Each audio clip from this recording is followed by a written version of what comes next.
Hello, this is Dr. Janice Love, and welcome to my YouTube channel. Do you remember about 4 years ago when Kamala Harris stood on national television and said, "Excuse me, I'm speaking"? That changed the voices of women throughout the world. So, have you ever struggled with using your voice and using the power that you have in your voice?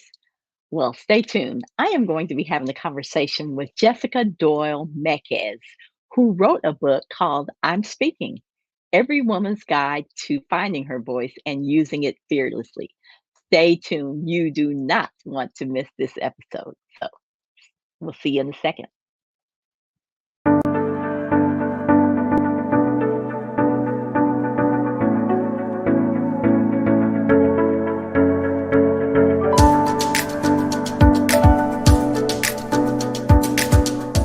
Right. We are going to be talking about I'm Speaking: How to Find Your Voice and Use It Fearlessly. Now, let me tell you about my guest. She is the author of a book called I'm Speaking: and Every Woman's Guide to Finding Your Voice and Using It Fearlessly. Here it is. Yay. I love it. Now, I was walking through the library. You all know I spend so much time in the library. So, walking through the library, I ran into this book, and of course, because I love Kamala Harris, Vice President Kamala Harris, I was like, this has got to be good. So I picked up the book, and it wasn't quite what I expected, but it was exactly, oh gosh, wait until I tell you a little bit more about it. Anyway, she is the author of that book, and she lives in Greenville, North Carolina, with her husband, daughters, and she says she has a codependent chihuahua Mhm. named Sebastian. But she is the head of musical theater at East Carolina University, where she has taught voice since 2017. She works as a speaker, as an advisor, a coach, a clinician to groups, especially teaching women how to harness the power of their voice in their heads as well as in their mouths. So there's something that I read in her book that really hit home with me. She says that she believes that all women are capable by making small, specific changes to speak in a way that both reflects who she is and commands a room. So I can't wait to hear more about this. But welcome to the stage, everyone, Jessica Doyle Meckett. Thank you. Thank you so much for having me. I'm just thrilled to be here. I am just really excited about this conversation because, again, when I saw the title of your book, it just spoke volumes. And even when these words were spoken, right? I'm speaking. Mhm. It just empowered women all over the world to move into a place where they could use their voice. Maybe we didn't know how, but your book actually does that. So tell me, how did you even get on this journey to where you actually wrote this book? Sure. So the book was inspired really by the women in my life, by my close circle of family and friends. And the women that I hold close to me are educated, they're intelligent, they're professional, they're very successful. And just over coffee or a glass of wine, we'd be talking about our lives and working. And they were bringing things to me like, I need to ask for a raise, but I'm not sure how, or I Mhm. need to speak up for myself in a certain way. They found out that they had been being taken advantage of at work and weren't sure how to have that conversation. And it really came down to, wow, I've been in school, I have 10 years of schooling, or I have Mhm. all of this experience. I'm now at the top of my game, but no one teaches you how to do those things. And so that's really what inspired me to want to write the book. And my unique perspective is I am, as you mentioned, I'm a program head, but I'm also a vocal coach. And so I've, for more than almost 15 years, worked with actors and singers and public speakers with how to use your voice, how to make it sound clear, how to make it sound confident, how to make it authentic to who you are so that the words that you say and the tone of voice that you're using work with one Mhm. another, right? And I looked at the literature because I'm a huge reader. I'm in libraries all the time also, and stocking the halls, stocking the shelves. And Uh-huh. there was a large body of work on empowering women, Hmm. and a large body of work on public speaking, but Okay. little crossover between the two. Very little teaching women how to use your voice to then be able to give your message in a confident way. Yeah, so I love that. So, yeah, there are tons of books out there about how to become a public speaker. You can go to what's Toastmaster. There's all Yes, these yes. places Uh-huh. that you can go to learn how to speak. But I love the fact that you talk about vocal science in your book. You talk Mhm. about how our bodies are created, how the voice box and all of that stuff works. Nobody talks about that. Yes, and that's my background as a vocal coach and as a professor and a researcher. That's where all of that comes in. I call it voice science, brain science, girl Mhm. power. That's sort of the I my love little it. my little motto there for the book. And absolutely, the voice is something that for most people, for most women, Mhm. we don't think about until we need it and it's not there. And or we've listened to ourselves speak. Everybody watches Mhm. themselves back on camera and thinks, "Oh, I don't like the Mhm. way that I sound," right? Mhm. But we're not aware that you can make changes to the way that you speak so that you can actually like the way that you speak, or at the very least not have to worry about how you sound, because Mhm. you know how you sound and you're in control of how you sound. Yes, when I was looking over your list of some of the common challenges that women have with their voices, I was like, yeah, I got a few of those, whether it's Yeah. talking fast or Hmm.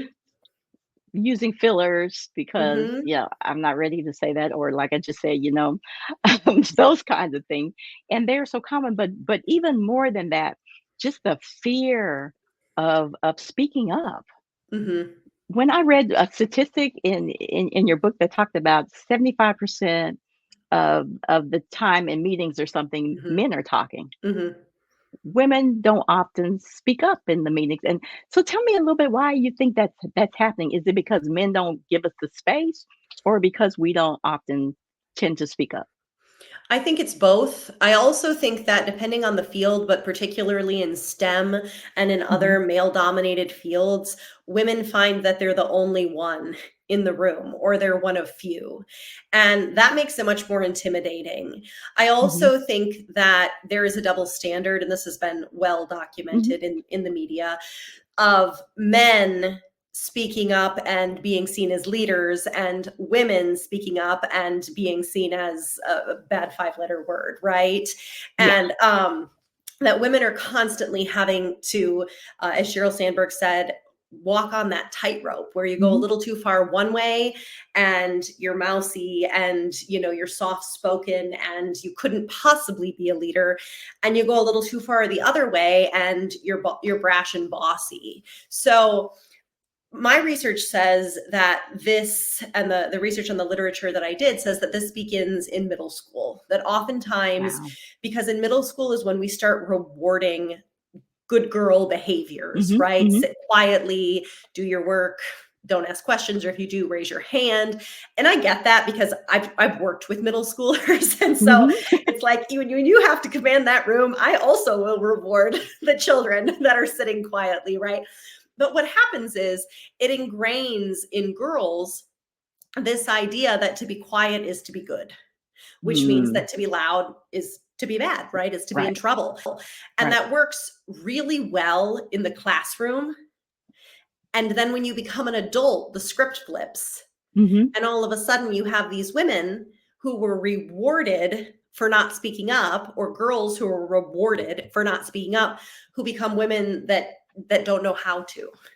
Right. And even in some of the environments that I found myself in, especially in church even, Hmm. in male dominated environments, oftentimes because the males are the leaders, Hmm. oftentimes we don't necessarily feel comfortable speaking, or do we feel like anybody's going to listen to us in the first place? Hmm. But even as an African American woman, there's that double jeopardy thing Hmm. that when you do speak up, that Hmm. you're perceived as an angry black woman, or Hmm. being forceful. And Yes. so I love that you use the title of your book as I'm speaking because again, Kamala Harris said Mhm. that, and again, that just opened the door uh, to say, I'm speaking, you're going to hear Yeah, me, that was on and I'm purpose. and Yeah. yeah, and I Yeah. and I'm not afraid to speak my voice. So, as you talk about this book, what made you decide to call it "I'm Speaking"?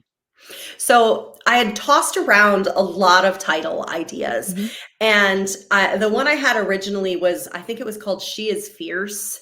And Hmm. my publisher was like, I like that, but it's not succinct. Like it doesn't Hmm. tell you what the Hmm. book is about. And Hmm. so actually, I'm in a couple of really big mom groups on Hmm. Facebook. And Hmm. so I went on the groups and I posted and I said, I'm looking for suggestions for my book that's going to be published. And I got all of these fantastic suggestions from women all over the country. And I Love started it. weeding through them. And I'm speaking, yes, it is on purpose. It is because of what Kamala said. And I think that that was the one that just really resonated with me. I thought it was strong. I thought it was Hmm. succinct. Hmm. And also, everyone would know what it was in reference to. Yes, I love it. I love it. Again, that's what made me pick it up. So Mhm. I'm excited about. So definitely, if you don't have her book, I suggest that you go out to Amazon and get it, or you can even get it from her site, which I'll show you here in a little bit. But you talk about vocal science, you Mhm. talk about brain science, and you talk about girl power. So let's start with the vocal science. Now you describe all kinds of things in your book, and I love some of your analogies. I just love the way you put things. And but you have some exercises in your book Mhm. that can actually help us to be able to make sure our vocal cords are being used. You Mhm. you can explain it better than I can, but what do these exercises help women to do or help Sure, us to do? absolutely. So the thing to keep in mind is that the muscles that make up the voice are skeletal muscle. So that's the same kind of muscle that you work in the gym, which means Hmm. it adheres to the same principles of exercise, like intensity and frequency and overload and detrainability, or if you don't use it, you lose it, that idea. Okay. Hmm. And so even though the muscles are small, they work the same way as the rest of the muscles in your body. So with that in mind, we can think about, okay, if I'm going to have a really if I'm going to go out and run a race, or if I'm going to do Hmm. something strenuous, I need to warm up, right? If I'm going to give Okay. my peak performance, I need to warm up, and I need to get my blood pumping, my heart pumping, and my muscles warm and ready for action. It is the Okay. same thing with your voice. So if I want to sound clear and confident, and not like, call it the whiskey troll voice when you wake up in the Uh-huh. morning and it's sitting down Right. here, right? So a really good thing to do is to grab a straw. And it's just I know you have one. I got my straw. She's got it right there. I'm ready. I got my Yes, straw. yes. So it's just a drink, just a regular drinking straw. Okay. And all you're going to do is you're going to hum through it.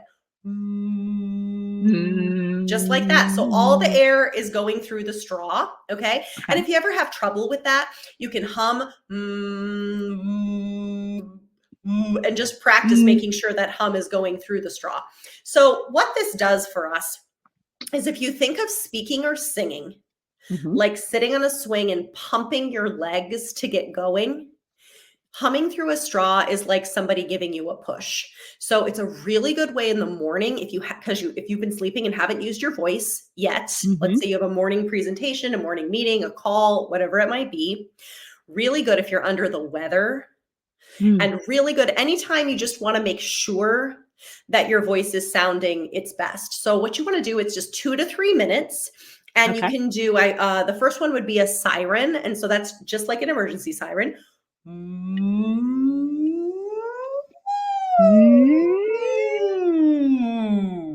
Exactly. And it's just up and down, just like that. You've got it, Janice. There you I go. love it. Yeah. And then you can do hills, and hills are like smaller Okay. sirens that get bigger. Okay.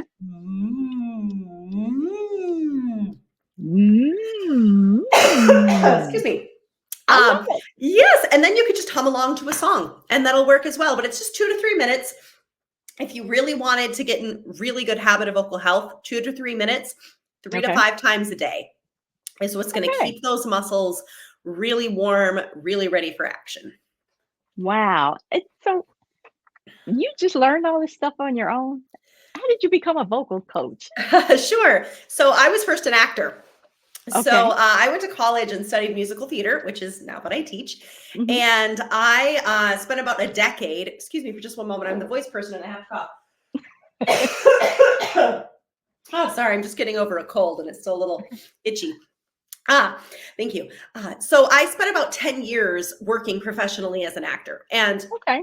I was actually overseas. I was working for a theater company in South Korea. And I just started like with members of the company being like, hey, you want to Mhm. sing? I play the piano. And I was like, let's get together and sing. Let's get together and, I can help you. And I didn't really know anything about the voice other than what I knew about myself, right? And how my Mhm. voice worked. And one, I really loved it. I really loved teaching. Mhm.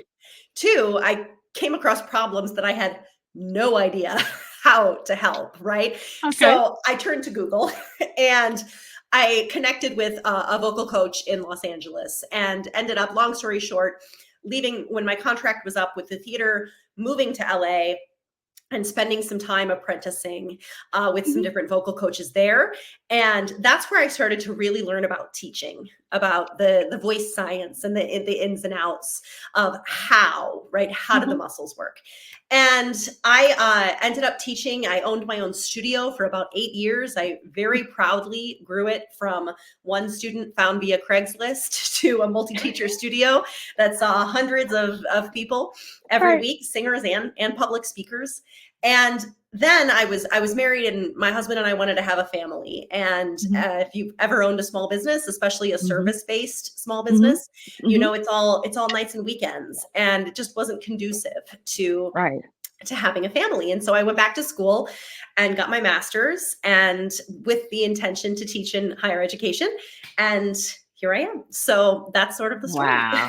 Yeah. I love that. I love that. Now, I will tell you, I was an actress. I played Lysistrata in Oh, college. wonderful.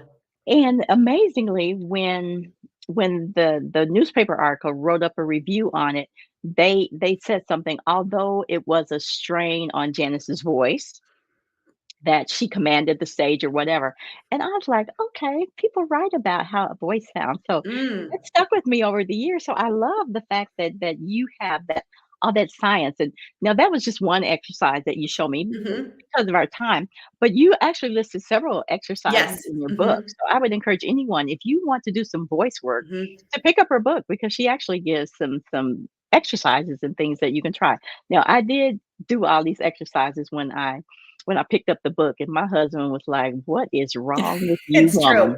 It's true. Because I was in there making all that noise, and I was like, Mhm. "You need to try it too." Because my husband's a pastor, he talks all the Mhm. time, and, I can tell when he's really overused his voice or whatever because 'cause he'll be hoarse. So I was like, "You need to practice some of these." So we'll see what happens. All I'm gonna right. I'm gonna make him practice. Yes, let me know. Let me know how it goes. I will definitely do that. Okay, so let's go from the voice science Mhm. to the brain science. Sure. Now, much of the reasons why we don't speak out is because we're afraid. Again, sometimes maybe it's Mhm. because we're afraid we won't be heard, or we haven't this little voice in our head. And yours is named Sheila. Yes, yes, Sheila, she's Okay. very mouthy. Mhm. Okay, mine is Cece, little Okay. Cece. Mhm. She's always running off at the mouth, telling me what I can do, what I can't Mhm. do, but it's usually what I can't do, or criticizing the way I Mhm. do something. So, for instance, there used to be times when I would finish doing these lives, and then I go back and I just beat up on myself. Oh, you didn't do this. You should have said. You Mhm. sound weird. Yeah, I would go through all these things. So you have a way to deal with Sheila. I have a couple. Yeah. So Okay. the first one that I think is really really helpful is to create a BS journal. Okay. So it can either be a folder on your phone or Hmm. it can be an actual journal. I have an actual journal that I Uh huh. keep. And what I do is when those thoughts arise, when Sheila starts running her mouth, I write Hmm. them down. And I Okay. don't really do anything with them at the time other than just acknowledge them and write them down. And Hmm. then at the end of the day, I can go back and I look at those thoughts and I can determine a couple of things. One is, I can put them on trial. So, for Mhm. instance, if arbitrarily, let's say I'm interviewing and I'm like, oh, I just hate interviewing. I'm so bad at it. I'm just a Mhm. terrible Mhm. interviewer. Well, okay. One, let's look at the evidence there. Right. So I'm, 40 years old. I've been working since I got my first job at Dairy Queen when I was 13. Mhm. And I don't still work at Dairy Queen. So that must mean that I've done some interviews, right, over the years. Exactly. And Exactly. they've been successful. So I might not like interviewing. I might not Mhm. want to do it, but am I really that bad at it? It's looking like no, right? That the evidence is telling us no. So that's the first thing, is to sort of put all of those negativities on trial and say, really? Am I really that bad? Are Mhm. there any instances that would speak to the alternative, that would tell me, I don't think so, not so much. So that's one thing that you can do. The second thing you can really look at is what is in my control versus what Mm. is not in my control. And this Mm. is a big one. So, for instance, if the negative thought is, no one's going to listen to me, I'm the youngest person on my team, I'm the only woman, and I haven't been here as long Mhm. as some of the people that I'm going to be leading, Mhm. right? Okay, let's look at the evidence. So, my age, can I change that? No. I wish I could. Mm. I cannot, Mm. right? How long I've been working at the company? No, I can't Right. change that, Right. right? And then how long the other people on my team have been working at the company? No, I can't change that either. Now, if there was something in there about being bad at public speaking or being bad at leading a meeting, yeah, that I can Mhm. work on, right? Mhm. I could get a coach. I recommend me. I could I Mhm. could read a Right. book. I that's something I can skill up on. So that goes in the things I can control column. And then everything else, I have to let it go because, like it or not, there's nothing I can do about it. So those are the two Exactly. big ones that I highly recommend doing: is take notes of all of those negative thoughts, put them on Mhm. trial, and then see Mhm. what can I control. And if I can control it, awesome. Go about doing that. And if I can't, I've got to really try to let it go. I love that. So when you gave that voice in your head a name, I love Mhm. that because again, that means we can have that conversation with ourselves. You know, Mhm. I call her out of her name because That's right. I can do Mhm. that. But I really love writing it down because writing it down makes you address it. Mhm.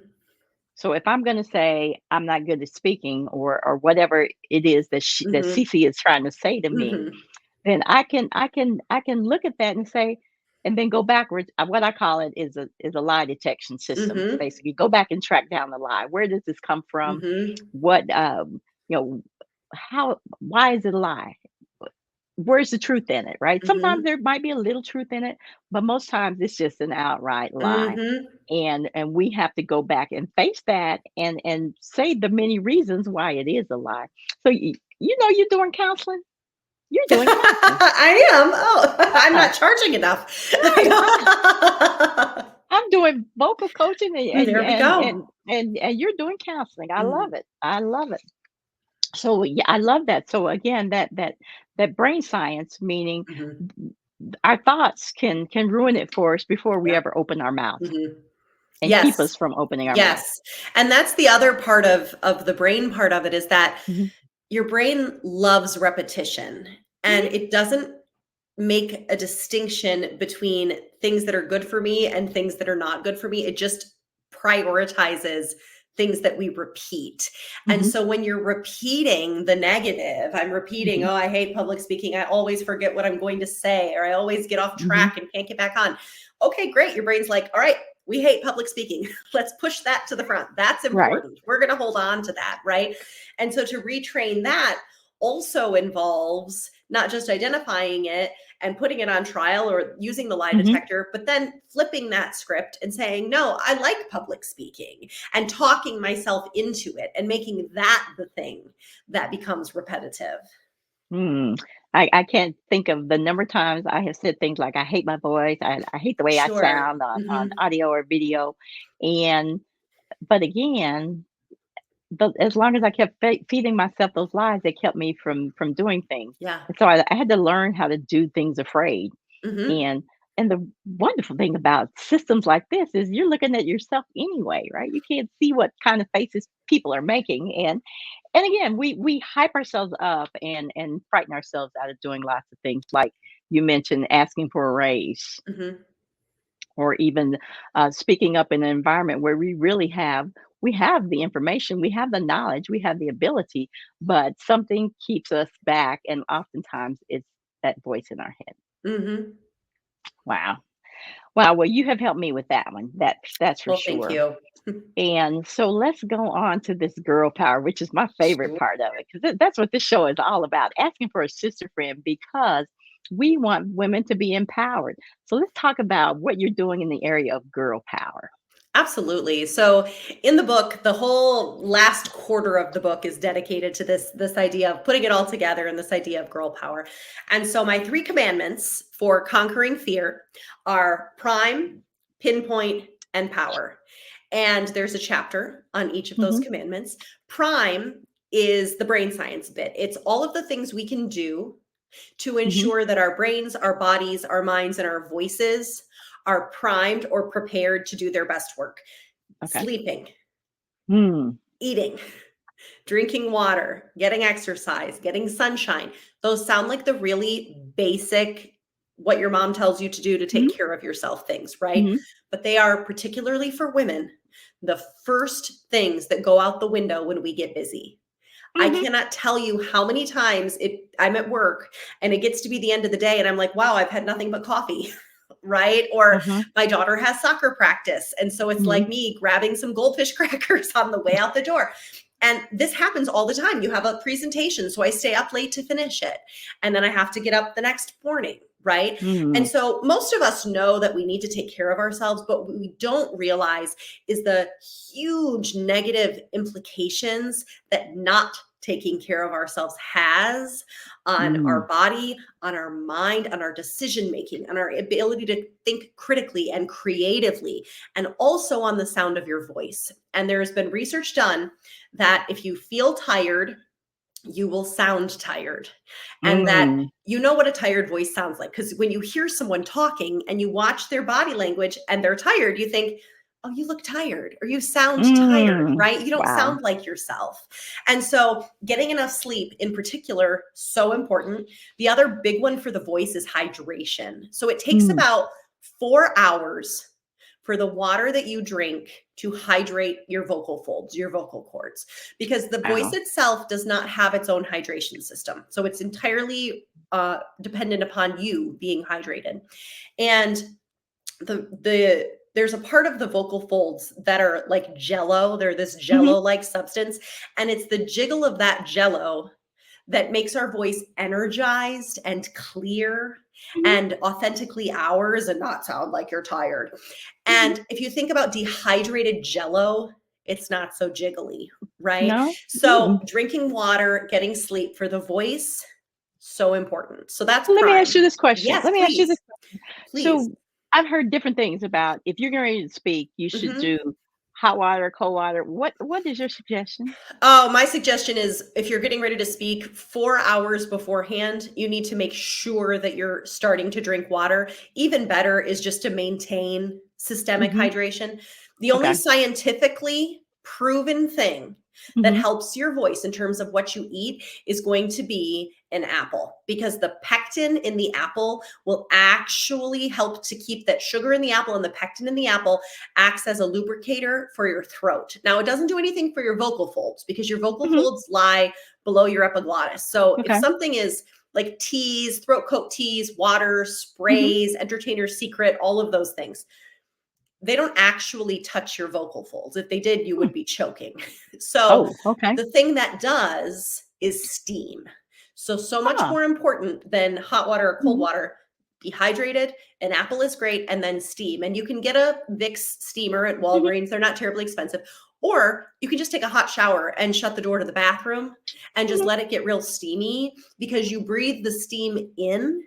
And just like it moisturizes and makes your muscles feel good, it's going to Hmm. have the same soothing effect on your vocal folds. Wow. Thank you for that, because that's always Hmm. been a mystery for me. Okay, so now you go on to Sure. pinpoint. Pinpoint. Pinpoint is focus.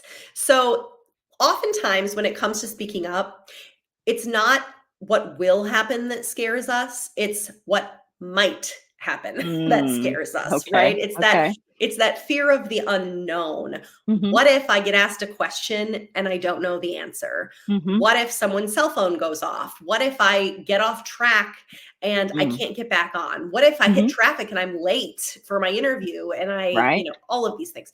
So those are things that you can actually, to a point, prepare for. And what I talk about in Sure. the book is working with a partner Mhm. and preparing for them. So when I'm preparing for a talk, I'll work with a colleague or my husband and have him ask me questions that have nothing to do with the talk, right? So that I Okay. can practice answering that question and then getting back on track, right?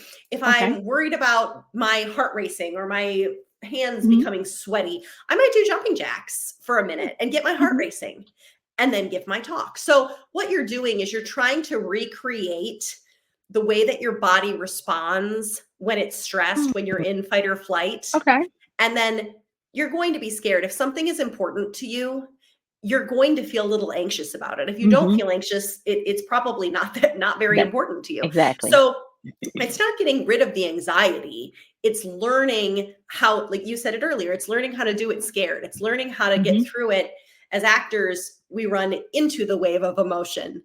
As humans, we Mhm. like to run away from the wave of Right. emotion, right? But as speakers, Gotcha. it's the same thing. We have to learn how to work within the wave, if you will. So that's pinpoint. Okay. And then the third one is power. And power is just courage. Power is the penguin doesn't dip its flipper before it jumps in, it just jumps in. Mhm. And so you set yourself up, you prime, you focus, you practice, and then it's time to do it. And that's the old adage of you miss 100% of the shots you don't take. Or my husband's 94-year-old grandmother, who Mhm. she is a gambler and has a cutout at her favorite casino, a life Mhm. size cutout of her that says, "You can't win if you don't play." So that's always my my thought on I that. love it. Now, I'm gonna Mhm. have to tell you, you're preaching now because my husband had it in his sermon this morning. He had 4 Ps, right? Okay. Right. So, look at you. You're There preaching now, you Jessica. go. I love it. Okay, so we've been here having really good Mhm. conversation, and I have learned so much. In fact, one of our guests just said, "This is so good," and Oh, I, I'm I so glad. totally agree. This has been such a rich conversation, but I need to let people know how to find you or whatever. So I have your some information here that you have that I want to bring up here that you can talk a little bit about how people can Sure. find you and how you can help people. Absolutely. So that's my website. It's just my name, jessicadoyle-mekkes.com, all one word. And on the website is a link to purchase the book, which is available on Amazon at Barnes& and Noble. If you're around North Carolina, it's at some of the smaller booksellers. It also has pages on booking me to speak. I do quite a bit of keynote speaking, and also on bringing me in, whether it's to do professional development or to work with a women's group. I just got done. I spent a week in Boston, most recently working with Brighton Marine, which is a nonprofit that serves 15,000 veterans throughout the Mm, state of Massachusetts. And I was there because to one, work with their female executives on speaking and on leadership, and also I did a day with the whole team. And it's really interesting, Janice, that you were saying that your husband said, "What are you doing? That's so silly." Because when I had the whole team, their head of security, I was having mhm, them do breathing exercises, and I said, "Okay, this is silly. Like, I need you to just be silly with me for a little while." mhm. And in my head, I'm thinking, "Okay, this is so not my normal audience. Like, like this is a room of all men. Like, they're all from like Boston. They're big personalities." And I was like, "Oh gosh, I hope this goes over." And actually, he said to me, their head of security, he said, "Can we do more of this?" He said, "Because learning about the fight or flight response and Mhm. learning how to breathe through it," he said, "that's what my team needs." He said, "Because when we go into a situation that is hairy, we go Yeah. into a Mhm. situation," he said, "that we need to know how to keep our wits about us." So Mhm. I thought of that when you said that. But I Okay. offer coaching and workshops, Okay. and all of that information is on my website, as well as a link to the book. Yes, yes, I love it. So again, here's the copy of the book. I'm speaking. Every Woman's Guide to Finding Your Voice and Using It Fearlessly. I love it. So, and your website, let me put that up here. And if anybody has any questions, put them out there right quick and we will Please. answer them. I'm taking up all the time today because I'm getting so much out of this that I'm not even letting people ask questions because I'm asking all the questions. That's great. I love it. But again, you can find her at jessicadoyle-mekkes.com Mhm.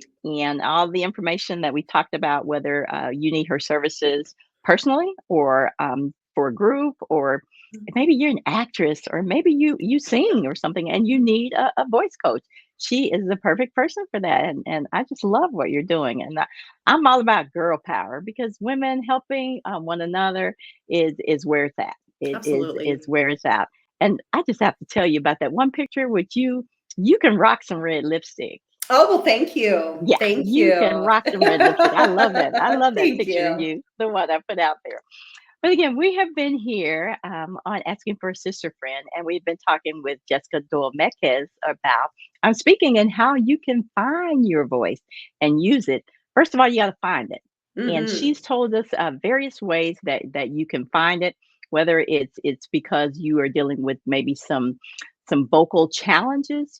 She lists some of the common challenges in there, and she actually walks you through how you can get better at those things. Of course, nothing better than one-on-one coaching if you were to need services one-on-one. So definitely keep her information handy.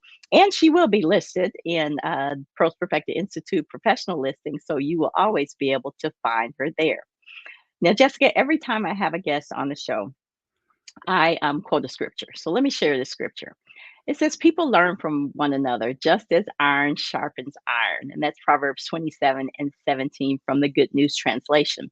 And I can definitely say that you are a godsend and you have Thank definitely you. sharpened my iron on today. And Thank again, you. just Thank by you. reading your book and even just the things that you've shared with us today, you have shared a wealth of information. So I know lots of people are going to go back and look at the replay because there was so much information there. But don't forget, the replay will be available. Also, it's going to be available on my YouTube channel. So anybody wants to go and find it again on the YouTube channel, you can do that. So, Jessica, what are your parting words for the women who have joined in on this session who really want to have a lot more confidence when it comes to their voice? What do you want to leave with them? Sure. I would love to leave you all with the thought that your voice is powerful and that in the way you speak to others and the way you speak to yourself lies the power to change your entire life. All right. So you've heard it right here on Asking for a Sister Friend. And again, we have been talking about I am speaking, how to find your voice and use it fearlessly with Jessica Doyle Mekkes. So once again, thank you so much, Thank you. Jessica. This has been a great conversation, and I'm going to have to have you come back one of these days, and we're going to have to get part two of this because you have so much information that's helpful, and I just love to have you back sometime. I would love that. Thank you so much for having me.